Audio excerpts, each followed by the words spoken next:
Hello everyone, আশা করি আপনারা সবাই ভালো আছেন। আজকে আমরা শিখব কিভাবে আমাদের মৃত্যুর পর আমাদের অ্যাকাউন্টটি আমরা ডিলিট করে দিতে পারি। আমরা খুব সহজে একটি সেটিং চালু রাখার মাধ্যমে আমরা আমাদের অ্যাকাউন্টটি ডিলিট করে দিতে পারি। তো চলুন দেখে নেওয়া যাক আমরা কোন অপশনের মাধ্যমে আমরা আমাদের ফেসবুকের সেটিংগুলো ঠিক করতে হবে। তো প্রথমে আমরা ফেসবুক অ্যাকাউন্টে যাব। অ্যাকাউন্টে যাওয়ার পর সেটিং অ্যান্ড প্রাইভেসি অপশনটিতে ক্লিক করব। তারপর আমরা সেটিং অপশনটিতে ক্লিক করব। সেটিং অপশনটি আসার পর আমরা দেখতে পারবো পাসওয়ার্ড অ্যান্ড সিকিউরিটি। পাসওয়ার্ড এবং সিকিউরিটি এই অপশনটিতে আমরা ক্লিক করব।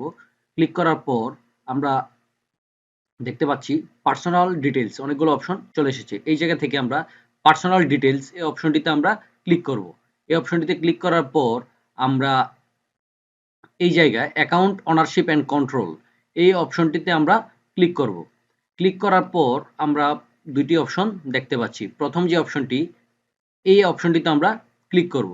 করার পর আমরা এই অপশনটিতে আমরা এই জায়গায় ক্লিক করব আমাদের অ্যাকাউন্টটিতে।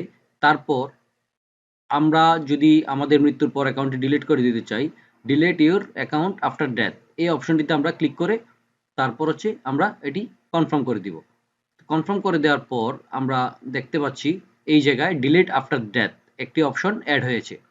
তো এই অপশনটি যখন অ্যাড হবে তখন আমরা আমাদের অ্যাকাউন্টটি ডিলিট হয়ে যাবে। আমাদের মৃত্যুর পর যখন বিভিন্ন মানুষ আমাদের মৃত্যুর পোস্ট করবে, ট্যাগ করবে, ফেসবুকের এআই ভার্সন এই জিনিসটি অটোমেটিক্যালি ডিটেক্ট করে আমাদের অ্যাকাউন্টটি ডিলিট করে দিবে। এই ছিল আজকের ভিডিও। ভালো থাকবেন, সুস্থ থাকবেন। খোদা হাফেজ।